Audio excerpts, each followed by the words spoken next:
what's up you guys? I'm Sara Lubratt and I took Jojo Moyes' BBC Maestro creative writing course on writing love stories. You may recognize the name Jojo Moyes because she is the award-winning author of Me Before You, and that book has a movie adaptation. As of right now, I've only ever taken one other BBC Maestro course, and that was Harlan Coben's class. But I like BBC Maestro because it seems to be geared towards writing a book as you take the class, instead of like a master class where you just kind of like get all of the information at once. These classes seem to be structured so that you write as you take this course. Obviously, that's not how I did it. I just kind of binge watched it, but we're going to be talking about a couple of my favorite parts of this 6-hour long class today. There are 25 different lessons within this course, and if you want to watch all of this course, there will be a link to BBC Maestro down in the description box below. This video is in no way sponsored. I just like taking creative writing courses and seeing how I can continue to grow as a writer, and I like sharing some of my takeaways with you guys. I thought a lot of this course was very helpful. I'm just going to be sharing a couple of my favorite pieces, but I recommend this course to anybody who is either writing romance or wants to include a romantic storyline within their story. If you go on to enjoy this video, I'd really appreciate it if you could like and subscribe. And now without further ado, let's get into this video. My name's Jojo Moyes. I was a fairly unsuccessful writer who, 10 years into her career, suddenly hit the big time and have now sold upwards of 50 million copies. I'm here to tell you how to write a love story. I did forget about that part, that she has sold over 50 million copies. She does have 17 books currently published and an 18th book coming out in 2025. And something that she talks about throughout this course that I thought was really helpful was how she was finding a little bit of success as a writer, but didn't really like hit the what we'll call big time or like crazy success until she published the book that got turned into a movie, Me Before You. I'm going to take you through my whole process and teach you what I have learned over the years in terms of getting started, working out what your ideas are to help maximize your chances of getting published. If you don't know who your characters are before they finally meet on the page, it's like a really bad blind date, just no sparks fly. What I'm not going to teach you is how to write a formulaic romance. There are no swooning women or tall, dark and handsome men in my books. Do not wait for the muse. She's not going to turn up. I expect to create something that I can polish and rework and rework. Find your own path. Create something that people didn't know they wanted. And that's the thing that's going to make your name. And that's the intro to the course. Like I said, this class is 6 hours long. There are 25 lessons. I think I'm only going to be touching on 5 or 6 of the lessons today. And even within those, I'm going to be touching on what I needed to hear from this class. And you might pick up something completely different if you go through and watch it yourself. There are sweet moments when you as a writer enter a flow state. I've been known on rare occasions to write 8,000 words in one day when I've hit that state. It's a blissful state. It's like the writer's high, the thing that you're always chasing. I'm hoping that this course will maybe bring you closer to achieving that state. I'm also going to tell you that it's really rare. The bulk of my writing life does not involve sitting there channeling words through my fingertips. The bulk of my writing life involves sitting at my chair and making myself do something again and again until it's right. My name's Jojo Moyes.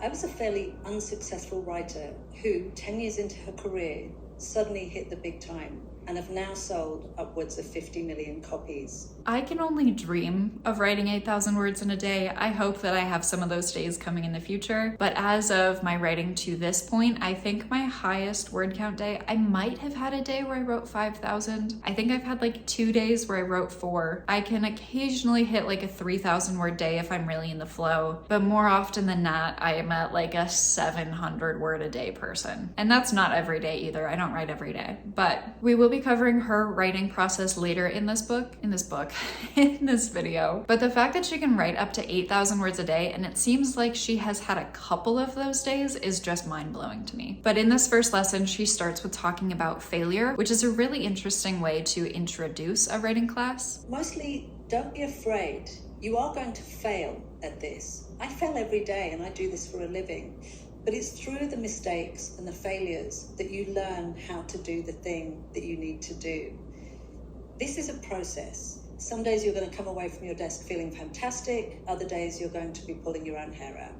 That's the way writing goes. Every single writer feels these things, and it's all part of getting something really good out onto the page. This is the best job in the world. What can be better than heading to your desk every morning knowing that you are going to break hearts or repair them, to create a world, to navigate your characters through all sorts of situations? It is a joy, at least when it goes well. So be prepared for a whole lot of emotion, a whole lot of learning, and at the end of it, hopefully a new book. I love that she says that she fails every day, because I feel like a lot of writers, I'm going to say especially newer writers, can kind of like mentally beat themselves up for a lot of like the imposter syndrome thoughts of like, oh, I'm not good enough to write this story. Oh, this story is like not coming out of my head the way I want it to. And therefore viewing writing as a failure, but a failure that makes them stop writing. Whereas Jojo Moyes seems to view failure as something that like she faces every day. It's not a big deal. She just continues to write. And that's why she has so many books out now. It's important not to compare your rough draft or your work in progress to a polished, published book. There's a quote that says comparing a rough draft to a published book is like comparing an acorn to an oak tree. It's important to view writing as a process, and even when you feel like you fail, that's okay as long as you continue to show up. You really only fail when you stop trying. The next lesson I want to talk about is called Why Write About Love. It basically gives you access to the full panoply of human experience. So when people say, oh, you just write romance, I just sit there and think, yeah, that's how much you know. Because actually, to write about love is to write about life. Personally, I always thought that if I wasn't a writer, I would like to be a psychotherapist, because you have to be fascinated by human nature. And the mistakes that we make and the patterns we get into to want to write about love. And this was the point where I was like, okay, taking this class, even though I'm not writing a romance book, I knew that it was still going to be relevant because of how much she talked about how deeply ingrained love and relationships and love stories were to the human experience. Next up, I want to share some clips with you guys from the ideas lesson, because I thought it was really interesting to hear where she gets her ideas from. Now, one of the most common questions authors get asked at every festival, every interview is, where do you get your ideas? For me, this is where my history and journalism has been really useful, because I can see ideas for books everywhere. I can walk down the street and I will find 2 ideas for a book. For me, I get them from newspapers, radio, snippets of conversation. I always say that if you sat me in a room with 2 people, I would get 4 books out of them. So many years ago, in my journalistic training, we were given a page of what was called an A to Z. For the younger viewers, that was a book of maps of London, broken down into tiny areas. And our task was, here's a page of the A to Z, go and find 2 stories from this page. And that was such a useful exercise in looking and listening, which are 2 skills that we're spectacularly bad at now in this age of self-promotion and talking and sharing. Really, you have to learn again how to look and how to listen. So if I walk down a street, say it's the same street that I go down every day, I'm asking myself, why are the curtains always drawn at number 42? And maybe my novelist brain goes, because in there somebody is grieving the love that they lost and can't get out of bed, and it's now been 6 months, and maybe their mum's on the way to try and get them out of bed or whatever. Or why is the car door open outside that house and has been for half an hour? Well, my novelist brain is going, that's because someone has been in such a hurry to return to the person that they haven't seen for 6 months because they've been abroad, that they've raced in the door and they forgot to shut the car door. If you can work out where to look, the stories are everywhere. The key for you is going to be, what is the thing that lodges in your head?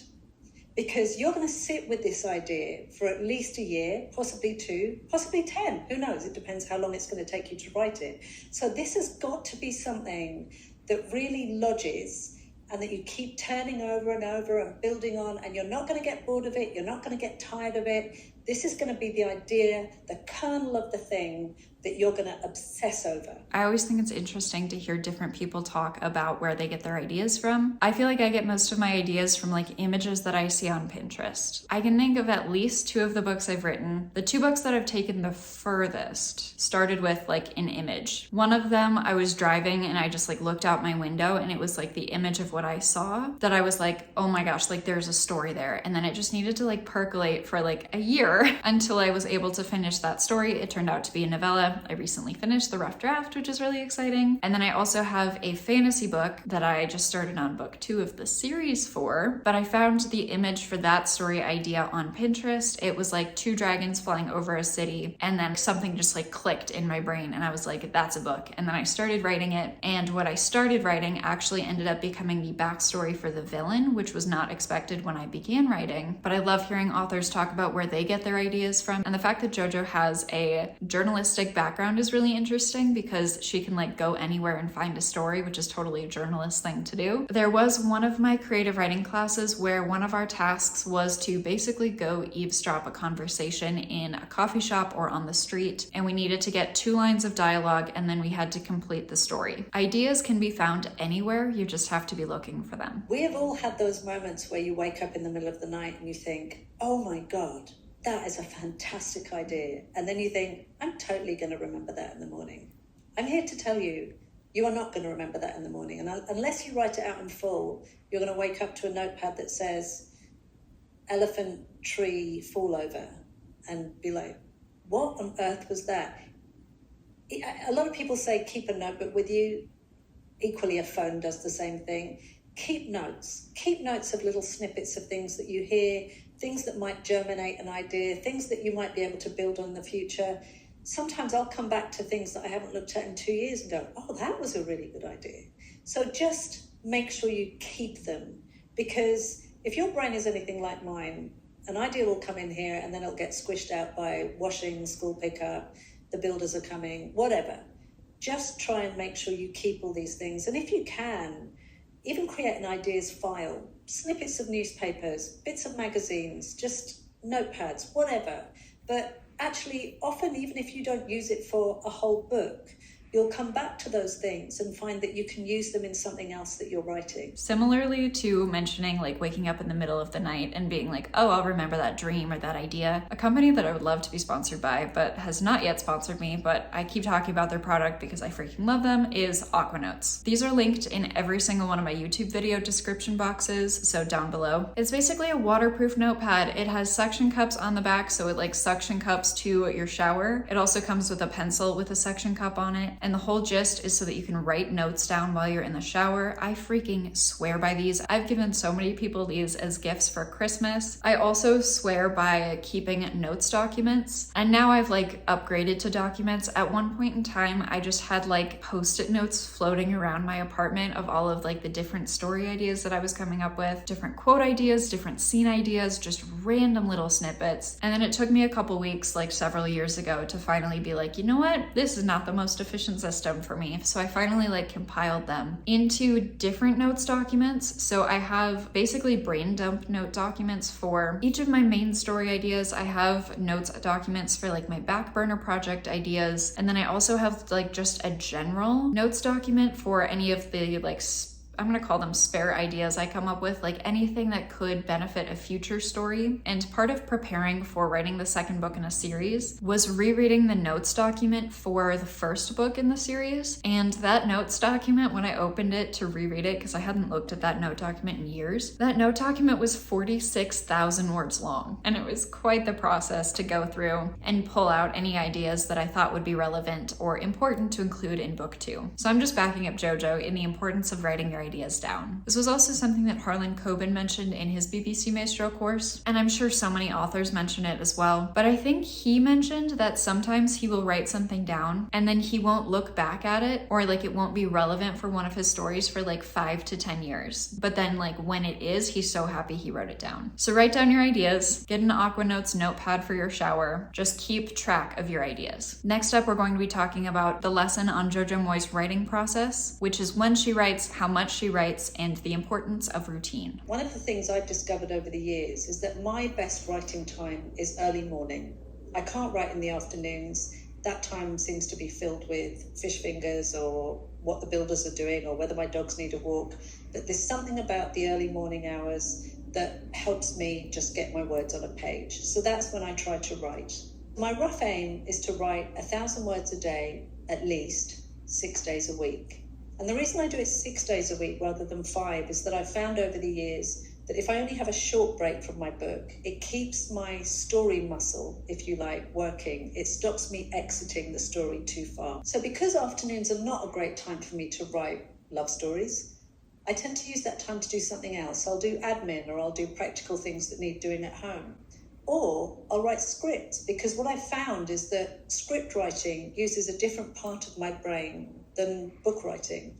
And that enables me to move forward with a couple of projects every day. So I am very much not a morning writer, but the reason I wanted to include this is that I thought it was really interesting that she can only write love stories in the morning, but she can write scripts in the afternoon. And that somehow that like uses a different part of her brain. I have not yet tried writing a script. I technically started a screenwriting class when I was in college, and then I dropped it within the first week just because I was like, I don't think I can do this. It is my hope to attempt to write a screenplay or a script just to like exercise that muscle, see what I can come up with during that as sort of a way to like stretch my creative muscles a little bit. But I thought that that was so interesting that she can write scripts in the afternoon, even though she can't write love stories in the afternoon. Jojo Moyes is also a full-time author. I think when you sell 50 million copies, that makes a lot of sense. And so writing 1,000 words a day might not be attainable to most people or some people, especially 6 days a week. But in that, I think that the 6 days a week is the more interesting number, because you could even try to write 100 words a day, 6 days a week. And showing up that consistently for your writing would probably result in most of those writing sessions turning out more than 100 words, just because you are more consistently showing up for your story. There are periods in my writing process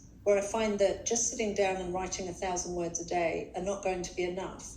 You might be getting words onto a page, but what you're not doing is the deep thinking, the big strategic thinking and problem solving that's going to make your story something special. In that case, I often book myself into a hotel for a couple of days, sometimes 3, and I don't do anything but write in that hotel. I'll order up room service. I frequently won't get dressed.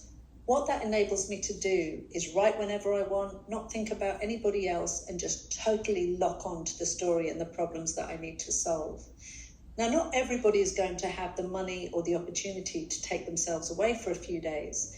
But if you have a friend who could lend you a room or somewhere else that you could go just to escape domestic responsibility or the demands of your job, that will enable you to do the deep thinking that is really necessary to create a big, layered, multi-leveled story. Even someone who writes for a living struggles to guard their time.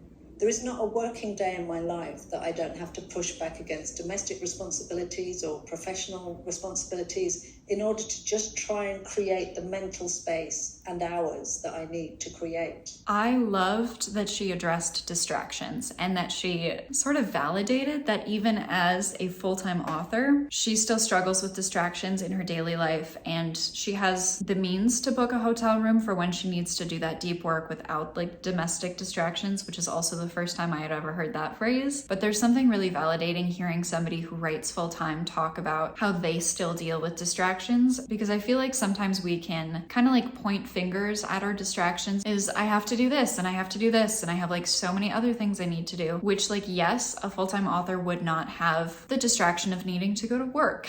At least she wouldn't need to go to a 9 to 5 to then also come home to domestic responsibilities and trying to write a book. But there will always be distractions, and so practicing avoiding the distractions and shutting down distractions and still showing up for your writing even when there are distractions is a great thing to start practicing even before you become a full-time author, because while that might limit some of the distractions, there will still definitely be other distractions that pop up. Set yourself a routine, whether it's a number of words per day or a number of hours at your desk, but stick to it. Take it really seriously.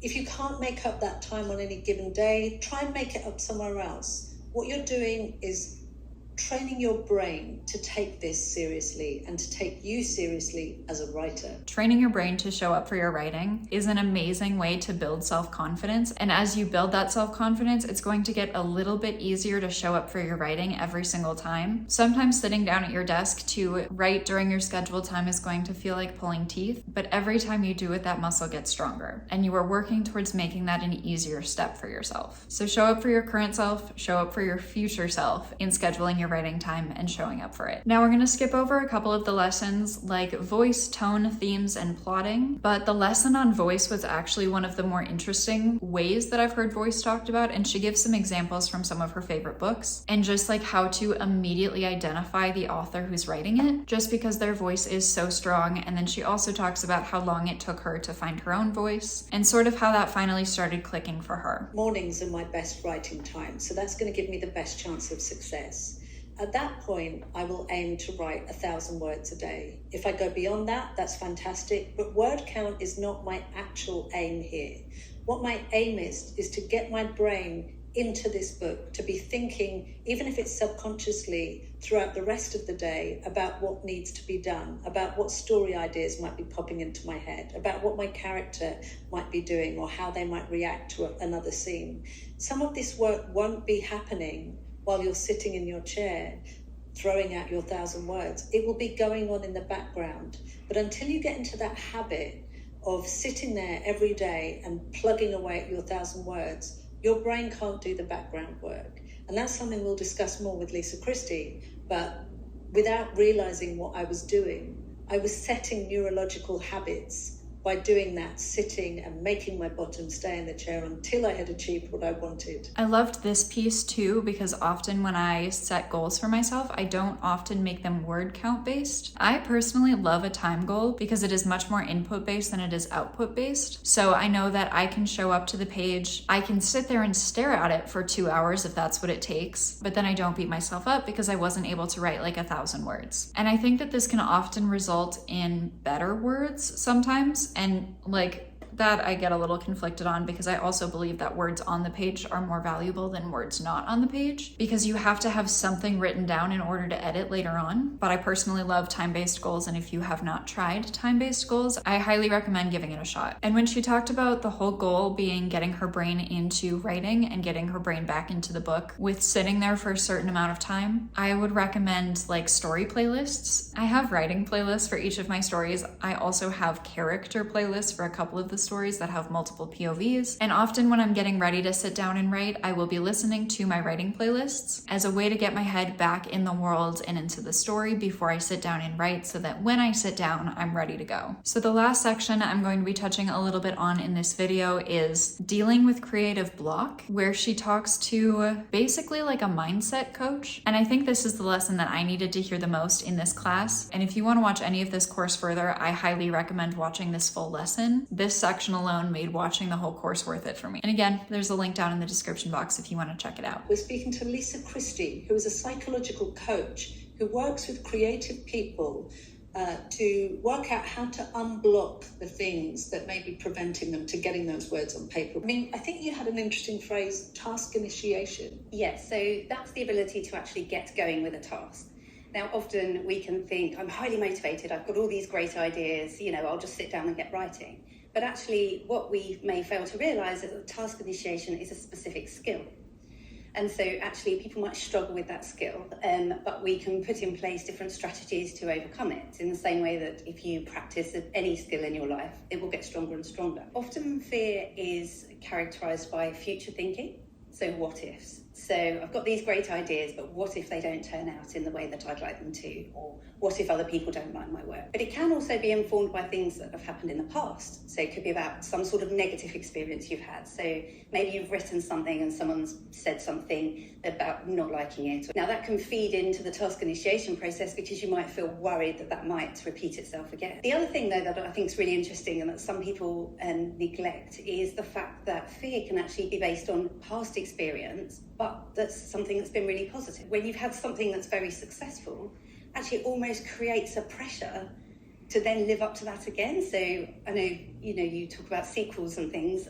Actually, when you come to write a sequel, if the first book's been incredibly successful, how can you follow that up? Well, I think I was really lucky because when Me Before You came out, which was my big success, it was my 9th published book, I'd already written 8 books, so I was much more kind of conscious of the process that needed to happen. But also, I'd written half of the next book by the time that book came out. So I didn't feel paralyzed by fear because I was already in the other book, and it was just going to be a matter of it was what it was. And I've found in my career that I can't do future thinking, as you describe it. I can't think too hard about what anybody else is going to think. I have to just trust my own vision and my own hope. So I wasn't stalled. I was already in flow. And to some extent, I just thought, well, whatever happens, happens. I want to share this whole lesson with you guys. I know that I can't, but I want to. I mean, there's a specific skill in the front part of your brain called goal-directed persistence, which is just that, which is keeping going to your goal. So not giving up no matter what obstacles come up. So the more you practice that skill, the stronger it will become in you. So you clearly have very strong goal-directed persistence. Is that an actual physiological thing in the brain? Yes, it's one of the executive function skills that lives in the prefrontal cortex. And it's just like any skill in life, if you practice and practice, it gets stronger and stronger. So the more you experience it, it kind of dispels the fear behind it. But it also does build that neural skill of goal-directed persistence, of keeping going no matter what challenges and obstacles come up. But try and think, I am writing, I'm getting some words on a page, literally distill it down. As you said, Jojo, very few, if any, of your original sentences have ever made it into your book. There will always be opportunities to go back and edit and recraft those words. So concentrate on getting something on a page. Quite a fun tip is to think, I'm going to write the worst thing that I can possibly write, because that almost takes the pressure off actually having to do anything magical or marvelous at all. It's literally just about getting the most basic language, the most basic structure down on screen or on a page. Then you can tinker with it afterwards. So staying very, very present in the moment. Some of my favorite quotes on my writing motivation board, and actually one that's not on this board but I love, is by Jodi Picoult, that says, you can edit a bad page, you can't edit a blank page. And then there's this quote up here by Shannon Hale that says, I'm writing a first draft and reminding myself that I'm simply shoveling sand into a box so that later I can build castles. I have been mentioning this quote a lot in my videos recently, but it just encourages the whole gist of getting your idea down on paper, because then you can turn it into castles, you can turn it into something amazing, but the words have to be on the page in order for you to do that. I also loved the idea that resiliency helps you continue showing up to the page, and the need to stay present in your writing and not letting fear-based future thinking or past thinking pull down your present moment, but just focusing on the present and what you can do right now, which is right. People vary in their cognitive flexibility, so their ability to adapt to change. So for some people, they don't like change at all. For other people, that comes more naturally. So it may be that you have quite strong cognitive flexibility, that you can switch quite easily between tasks or between working environments. If that doesn't come so easily, it is something that you can practice. So when you develop a new skill, whatever that skill is, you form a pathway in your brain. And the more you practice, the more that pathway becomes embedded, and it creates a myelin sheath, which means that the signals in your brain can travel even quicker along that pathway. So it means that skill over time becomes much more automatic. So not only does showing up for your writing work on building self-confidence, it's literally restructuring your brain so that sitting down to write is easier. And the more you do it, the stronger that becomes. I freaking love that there's like a scientific reason behind why that works other than just growing your self-confidence. So that's all of Jojo Moyes' class I'm going to be sharing with you guys today. Like I said, there are 25 lessons in this 6-hour-long class. Some of the other lessons that I didn't get to include talking with her agent and her publisher, adaptions, sequels and series, and the art of making technical decisions. This was a great course. I highly recommend watching it in its entirety. Again, there's a link down in the description box below where you can check out this class. Thank you guys so much for watching. If you enjoyed this video, I'd really appreciate it if you could like and subscribe. I'm Sara Lubratt, and I will see you guys in the next video. Bye.